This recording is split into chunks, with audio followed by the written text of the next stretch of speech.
All diseases begins from the guts. எல்லா நோய்களும் இந்த கட்லேருந்து தான் வந்து ஸ்டார்ட் ஆகுது அப்படின்னு இன்று நவீன மருத்துவ முறையின் தந்தையும் அதைத்தான் கூறுகிறாருங்கிறதுனால நம்ம பார்க்கணும். அந்த கட்டை வந்து அந்த உணவு குழாயை வந்து நம்ம சீராக வச்சுக்க, குடலை சீராக வச்சுக்க என்ன மாதிரியான விஷயங்களை நம்ம ஃபாலோ பண்ணணும். க்ரானிக்காக கான்ஸ்டிபேஷன் இருக்குது. ரொம்ப நாள் வந்து நான் வெளியே பயங்கர இடத்துல நான் ட்ராவல் போயிட்டு வந்தேன். நிறைய அவுட் சைட் ஃபுட்ஸ் எல்லாம் சாப்பிட்டேன். எனக்கே தெரியுது ஒரு மாதிரி என் வயிறு ப்ளோட்டிங்காக இருக்குது. அதுக்கப்புறம் வந்து பார்த்திங்கன்னா ஆசன வாயில் வந்து பார்த்திங்கன்னா அடிக்கடி ஒரு அசௌகரியம் வருது. ஸோ துர்நாற்றத்துடன் வருகிறது, ஃப்ளாட்டஸ் ஃபார்ம் ஆகுது. அப்படிங்கிறவங்களுக்கு இதை எடுக்கும் பொழுது நல்ல ஒரு ரிலீஃப் வந்து அவங்க வந்து ஃபீல் பண்ணுவாங்க. நம்ம உணவு சரியாக செரிமானமாகாமல் காலப்போக்கில் நம்ம அப்படியே இது பண்ணும் பொழுது ஃபீக்கல் பிளேக்ஸ் அப்படிங்கிறது குடல்களில் வந்து ஃபார்ம் ஆக வந்து ஆரம்பிக்கும். சத்துக்கள் வந்து உறிஞ்சப்படுவதற்கும் எலக்ட்ரோலைட்ஸை சீராக வைத்து கொள்வதற்கும் ஒரு தடைக்கல்லாக வந்து பார்த்திங்கன்னா இந்த பிளேக்ஸ் வந்து செயல்படும். கழிவுகளின் தேக்கமே வந்து என்ன? நோய். கழிவுகளின் நீக்கமே என்ன அப்படின்னா முறையான சிகிச்சை முறை அப்படிங்கிறது வந்து சொல்லப்படுகிறது.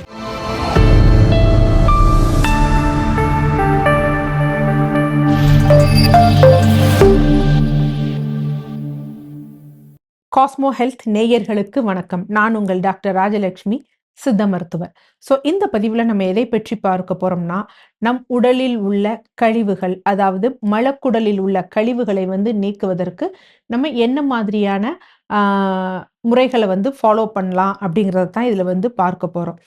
ஆக்சுவலாக கழிவுகளின் தேக்கமே வந்து என்ன? நோய்.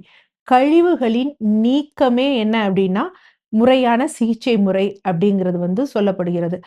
அதே மாதிரி மருத்துவ மாமேதை ஹிப்போக்ரட்ஸ் அவர்களும் என்னன்னா, all diseases begins from the guts. எல்லா நோய்களும் இந்த கட்லேருந்து தான் வந்து ஸ்டார்ட் ஆகுது அப்படின்னு இன்று நவீன மருத்துவ முறையின் தந்தையும் அதைத்தான் கூறுகிறாருங்கிறதுனால நம்ம பார்க்கணும். அந்த கட்டை வந்து அந்த உணவு குழாயை வந்து நம்ம சீராக வச்சுக்க, குடலை சீராக வச்சுக்க என்ன மாதிரியான விஷயங்களை நம்ம ஃபாலோ பண்ணணும். ஆக்சுவலாக இதுக்கு என்ன முறைனா நிறைய முறைகள் இருக்குது. இப்போ வந்து சித்த மருத்துவ முறை, ஆயுர்வேத மருத்துவ முறையில் வந்து ஃபஸ்ட்டு எந்த ஒரு ட்ரீட்மெண்ட் எடுக்கிறனாலும் முதன் முறையாக வந்து பார்த்திங்கன்னா நம்ம கிளென்ஸ் வந்து பண்ணுவோம். ஸோ கிளென்ஸ் வந்து கோலான் கிளென்சிங்னு இன்று நிறைய வந்து தெரப்பி இருக்குது. பட் மருந்துகளாக வந்து கொடுக்கப்படும். ஆக்சுவலாக சிகிச்சை முறையிலேயே 3 மாதமோ இல்லை 6 மாதத்திற்கு ஒரு முறை கண்டிப்பாக வந்து என்னென்னா கழிச்சல் வந்து எடுத்துக்கணும். ஆனால் இது பொதுவாக நம்ம வந்து மருத்துவரிடம் வந்து எடுக்க முடியாது. மருத்துவரிடம் போய் கேட்கணும். நம்ம நோய் நிலை என்ன, அதற்கேற்றவாறு கழிச்சல் மருந்துகள், அனுபானம் போன்றவை வந்து கொடுக்கப்படும். ஹைட் வெயிட் இல்லை அப்படி இல்லைன்னா பொதுவாக வீட்டிலேயே பீரியாடிக்காக ஒரு கிளென்சிங் எடுக்கணும்னா அதுதான் சுகபேதி முறை அப்படிங்கிறது. இப்போ உணவானது நம்ம சாப்பிட்றோம்.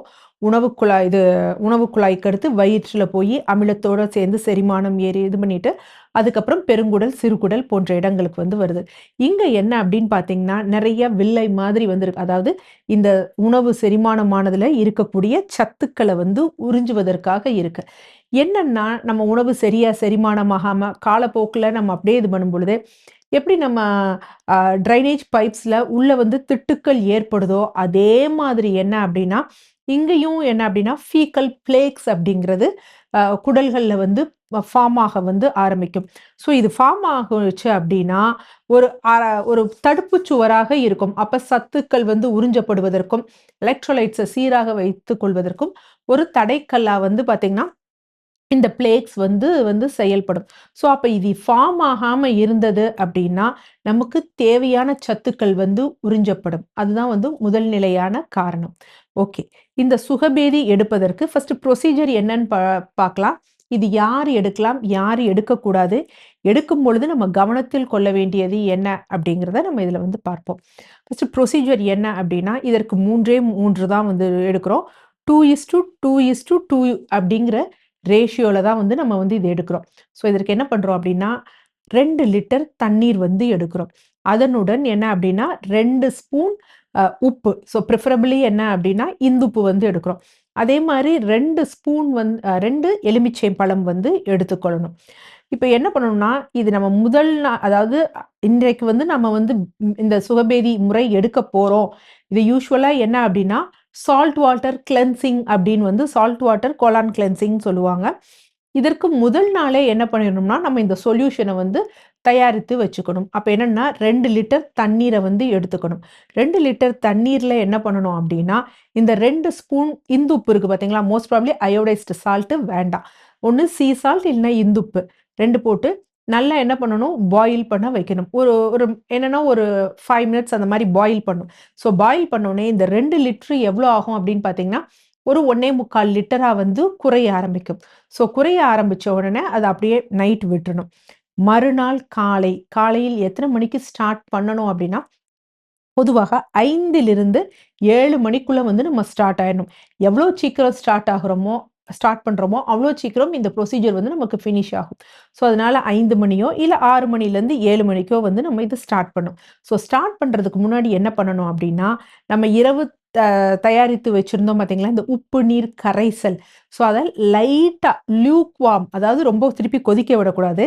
ஏன்னா, உப்பு அப்படிங்கிறப்ப குளிரும் த தருணத்தில கொஞ்சம் திருப்பி கட்டக்கூடிய தன்மை இருக்கும். ஸோ, அதனால லைட்டா அது லியூக் வார்மா வந்து பண்ணும்பொழுது, திருப்பி லைட்டா கட்டியிருந்ததுனா கூட, அது திருப்பி மெல்ட் ஆகும்.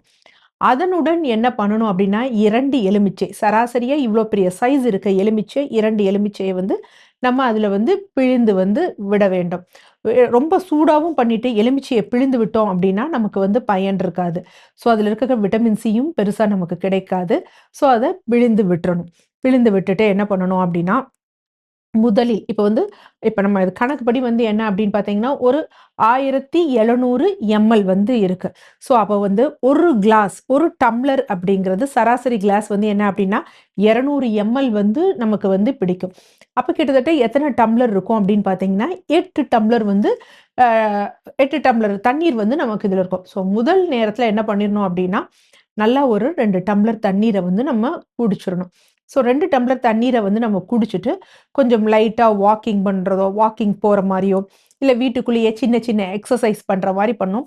முடிந்த அளவு என்ன அப்டின்னா, தேக்க நிலையா வந்து உட்கார்ந்துறக்கூடாது. ஏன்னா தேக்க நிலையா உட்கார்ந்துட்டோம் அப்டின்னா, நமக்கு இதோட மூவ்மெண்ட் வந்து அவ்ளோ ஃபாஸ்ட்டா வந்து இருக்காது. ஏன்னா நம்ம வெறும் வயிற்றுல எடுக்கிறோம். அதனால. ஸோ அப்ப என்ன அப்டின்னா, ஆ 2 டம்ளர் இந்த தண்ணீர வந்து நல்லா பொறுமையா வந்து குடிச்சிரணும். குடிச்சுட்டு என்ன பண்ணணும் அப்டின்னா, அப்டி வாக்கிங்ணும் சில பேருக்கு ஆரம்பத்துல உடனே பண்ணும்பொழுது, குமட்டல் வந்து வர்ற மாதிரி இருக்கும். ஸோ குமட்டல் வந்த மாரி இருந்ததுன்னா, ரொம்ப முடியலன்னா வாந்தி எடுத்துக்கலாம். இல்ல அப்டின்னா மேனேஜபிள்னா விட்டுறணும். அடுத்து 1 மணி நேரத்தில் கழிச்சு, கழிச்சல் வந்து ஆக ஆரம்பிக்கும். ஸோ இந்த அதுக்கப்புறம் என்ன பண்ணணும், அடுத்து 1 டம்ளர் இந்த உப்பு நீர் கரைசல், லெமன் சேர்ந்த கரைசல வந்து எடுக்கணும். அடுத்த 1 மணி நேரம் கழிச்சு 1 டம்ளர் வந்து எடுக்கணும்.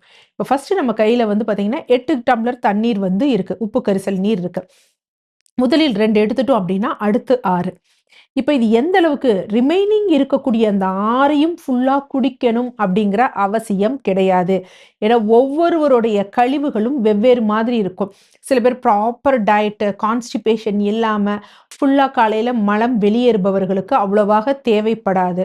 இந்த ரொம்ப நாள் கான்ஸ்டிபேஷனா இருக்கிறவங்க, உணவு முறை சீரா ஃபாலோ பண்ணாதவங்களுக்கு கொஞ்சம் அந்த 8 கிளாஸும் வந்து தேவைப்படும். 8 கிளாஸ்க்கு மேல எடுக்கலாமா அப்படிங்கிறத நான் பின்னாடி சொல்றேன். ஸோ, இப்ப என்ன பண்ணணும்னா 2 கிளாஸ் இந்த மாரி எடுக்கும். இப்ப ஃபர்ஸ்ட்டு நம்ம எடுக்கும் பொழுது மலம் வரும். கொஞ்சம் அதுக்கப்புறமேட்டுக்கு தண்ணீராக வரும். மஞ்சள் நிற நீர் வரும். ஒரு ஸ்டேஜ்ல நம்ம குடித்த நீர் அப்படியே வர ஆரம்பிக்கும்.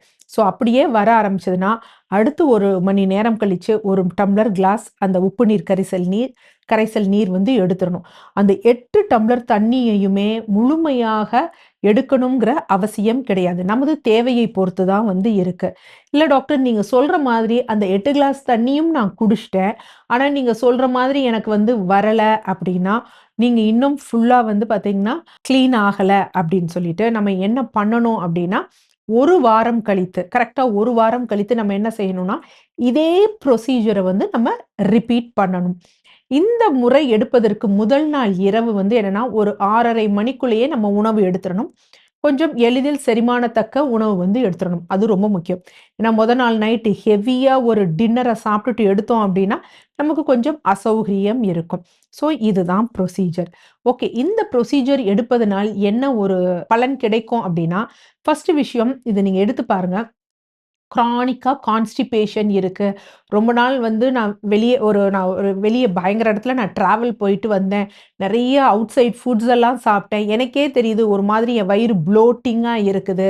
அதுக்கப்புறம் வந்து பார்த்தீங்கன்னா, ஆ ஆசன வாயில வந்து பார்த்தீங்கன்னா, அடிக்கடி ஒரு அசௌகரியம் வருது. ஸோ துர்நாற்றத்துடன் வருகிறது. ஃப்ளாட்டஸ் ஃபார்ம் ஆகுது அப்படிங்கிறவங்களுக்கு, இத எடுக்கும் பொழுது நல்ல ஒரு ரிலீஃப் வந்து அவங்க வந்து ஃபீல் பண்ணுவாங்க. அதுவும் வயிறு உப்புசம் இருக்கிறவங்களுக்கெல்லாம் இத எடுத்தாங்க அப்படின்னா, அவர்களுக்கு உடனே வந்து நல்ல ஒரு புத்துணர்ச்சி, வயிறு நல்லா ஃப்ளாட் ஆன மாதிரி ஒரு ஃபீலிங் வந்து அவர்களுக்கு வந்து கிடைக்கும். அடுத்து 2வது விஷயம் என்ன அப்படின்னா, இதில் நாம் எடுக்கக்கூடியது. என்ன எடுக்கிறோம் அப்படின்னு பார்த்தீங்கன்னா, வெதுவெதுப்பான வெந்நீர் வந்து எடுக்கிறோம். ஏன் வெதுவெதுப்பான வெந்நீர் எடுக்கிறோம் அப்படின்னா, கொஞ்சம் ஈஸியா வந்து இருக்கும். ஆ அதில இருக்கக்கூடிய அந்த இளஞ்சூடு வந்து நரம்புகளை வந்து கொஞ்சம் தூண்டி விட்டுட்டு, இந்த பெரிஸ்டால்சிஸ் மூவ்மெண்ட்ன்னு இருக்கும். அதாவது இந்த உணவு குழாய் வந்து அந்த குடல் இதெல்லாம் நகரும் தன்மை. அதை இன்னும் கொஞ்சம் ஸ்டிமுலேட் பண்ணி விட்டு ஈஸியா வர வைக்கும். அது ஒரு முக்கியமான விஷயம். அடுத்து 2வது இது என்ன அப்படின்னு பார்த்தீங்கன்னா, இந்த உப்புக்கு வந்து நெறைய டிஸ்இன்ஃபெக்டிங் ப்ராப்பர்ட்டி வந்து இருக்கு. தாபிதத்தை குறைக்கக்கூடிய தன்மை வந்து உப்பு கரைசலுக்கு இருக்குது அப்படின்னு. நம்ம ஏற்கனவே முன்னாடி ஒரு பதிவு போட்டிருக்கோம். மூக்க வந்து நம்ம இந்துப்பு வச்சு வாஷ் பண்ணோம் அப்படின்னா, இந்த சைனசைட்டிஸ், மூக்குல இருக்க பாலிப் இதெல்லாம் குறையும் அப்படின்னு. ஸோ அப்ப அப்ப வந்து அதுதான் வந்து இந்த உப்பு எடுப்பதனால் வந்து நம்ம எடுக்கக்கூடிய நன்மை. அடுத்து லெமன் ஏன் நம்ம எடுக்கிறோம் அப்படின்னா, லெமனில் இருக்கக்கூடிய அசிடிக் ஆனது யூசுவலா நார்மலா ஒரு இத வாஷ் பண்றப்ப, வினிகர் இது போட்டு வாஷ் பண்றப்ப, அந்த அசிடிக் இது பண்றப்ப எவ்வளோ ஈஸியா வருமோ, அதே போன்று தான் இந்த பிளேக்ஸ் வந்து வர ஆரம்பிக்குது. யோசிச்சு பாருங்க. அந்த அந்த தண்ணீர் வந்து வெளிய வருவதிலேயே நமக்கு வந்து டிஃபரன்ஸ் தெரியும். ஏன்னா ஃபுல்லா அப்படி கொஞ்சம் கொஞ்சமா வந்தது அடுத்து கிளீனா வரும்பொழுது, எந்த அளவுக்கு அது வந்து நம்மள சுத்தப்படுத்தி இருக்கும் அப்படின்னு. அதனால வந்து பார்த்தீங்கன்னா, இந்த முறைகளால இதுதான் நம்மளோட மெயின் பெனிஃபிட்ஸ் அப்படின்னு வந்து சொல்லலாம். சரி டாக்டர், இதுல வந்து உப்பு கரைசல் நீர வந்து இது பண்றோமே, ஸோ உப்பு தண்ணீர குடிச்சு, அதுவும் நீங்க சொல்றது 1 1/4 லிட்டர குடிச்சா, எந்த பிரச்சனையும் வராதா? கை, கால்கள் வந்து வீங்கி போயிடாதா? அப்படின்னு. ஒண்ணு நம்ம புரிஞ்சுக்கணும். என்ன அப்படின்னா, இந்த உப்பு எடுக்கும் பொழுது, இது வந்து ஐசோடோனிக் சொல்யூஷனா தான் இருக்கு. நம்ம உடல் இது இருக்கக்கூடிய சொல்யூஷனும். ஐசோடோனிக் அப்படிங்கிற பொழுது, இதோடைய அந்த கரைசல் அந்த இதுவும், உப்புக்கள் இருக்க தன்மையும் நம்ம உடல்கள் இருக்கக்கூடியதும் சீரா இருக்கறனால, அது என்ன பண்றது இல்லன்னா, அப்சார்ப் பண்றதில்ல. வேறு எந்த இதுவும் நம்ம இடைப்பட்ட நேரம் உணவு எதுவும் எடுக்கிறதில்ல. டைஜஷனுக்கு மத்தது எதுவும் இருக்கிறதுனால, அது என்ன செய்யும், சீக்கிரமா வந்து அப்சார்ப்ஷன் ஆகாம ஜஸ்ட் ஒரு கிளீன் பண்ணிட்டு அப்படியே ஓடி வந்துறதுனால, இதனால வந்து எலக்ட்ரோலைட் இம்பேலன்ஸ், கை, கால்கள் வீக்கம் போன்றவை ஒருபோதும் இருக்காது. ஆனா, இதை எடுக்கும் பொழுது நம்ம கொஞ்சம் கவனத்துல வந்து வைக்கக்கூடியது என்னன்னா, நமக்கு வேற ஏதாவது சிறுநீரகம் சம்பந்தப்பட்ட பிரச்சனைகள் இருக்கா? நம்ம உடம்புல எலக்ட்ரோலைட்ஸ் எல்லாம் சீரா இருக்கா? அப்படின்னு நம்ம கன்ஃபார்ம் பண்ண பிறகு தான் இத எடுக்கணும்.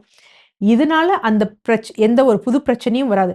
பட் ஏற்கனவே பிரச்சனை இருப்பவர்கள் இதை எடுத்தாங்க அப்படின்னா, அவர்களுக்கு ஒரு அசௌகரியம் வந்து ஏற்படும். ஸோ அத மட்டும் அந்த பிரச்சனை உள்ளவங்க மட்டும் நம்ம வந்து ஃபாலோ பண்ணிக்கலாம். வேற ஸ்கின் ப்ராப்ளம் இருக்கிறவங்க, ஸோ அதெல்லாம் எடுக்கலாம்.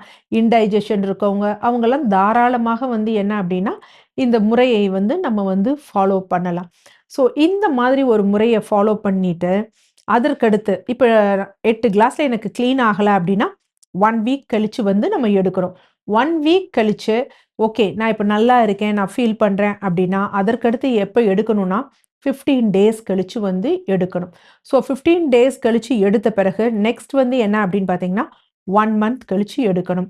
பின்னாடி என்ன அப்படின்னா, 3 மந்த்ஸ்க்கு ஒரு தடவ மட்டும் இந்த சுகபேதி சிகிச்சை முறையை வந்து நம்ம ஃபாலோ பண்ணோம் அப்படின்னா, மோஸ்ட் ப்ராபப்ளி டாக்ஸின்ஸ் நம்ம உடம்புல தங்காது, டைஜஷன் நல்லாருக்கும், மெட்டபாலிசம் நல்லாருக்கும். ஏன்னா, இங்க டாக்ஸின்ஸ் இல்லன்னா எந்த பிரச்சனையும் கிடையாது. பட் இத எடுத்துட்டு அடுத்த ஒரு 2 நாள்கள்லயே நெறைய ரீஃபைன் பண்ண ப்ராடக்ட்ஸ தேவையில்லாத உணவு முறைகள் இத ஃபாலோ பண்ணோம்னா, நமக்கு எந்த பிரயோஜனமும் இருக்காது. அதனால சுகபேதி முறை நம்ம வீட்டிலேயே எடுக்கக்கூடிய ஒரு முறை தான். ஆனா, இத தயவு செய்து குழந்தைகள் போன்றவைங்கலாம் ஃபாலோ பண்ணக்கூடாது. ஒரு 18 வயதுக்கு மேல இருக்கக்கூடிய நபர்கள் தாராளமாக ஃபாலோ பண்ணலாம். முதியவர்களும் என்ன அப்டின்னா, ஒரு 70 வயது இல்ல 65 வயதிற்கு மேற்பட்டவர்கள் இத வந்து மருத்துவரின் ஆலோசனையின் பேர்ல வந்து ஃபாலோ பண்ணணும். இடைப்பட்ட வயதில் இருப்பவர்கள் எந்த பெரும் பிரச்சனை, நோய் இல்ல அப்டின்னா, இத தாராளமாக ஃபாலோ பண்ணலாம். ஆனா பலருக்கு அவர்களுக்குள்ள இருக்க நோய் அவர்களுக்கே தெரியறது கிடையாது. அதனால இது அ கொஞ்சம் உப்பு கரைசல் அந்த மாதிரி இருக்கிறதுனால என்ன அப்டின்னா, நம்ம அ எலக்ட்ரோலைட்ஸ் நம்ம பிளட்ல எப்படி இருக்கு? கிட்னி ஃபங்ஷன் நல்லா இருக்கா? அப்படின்னு பார்த்துட்டு நம்ம இத ஃபாலோ பண்ணோம்னா, ரொம்ப வந்து நல்ல பலனை வந்து நமக்கு இது தரும். நன்றி.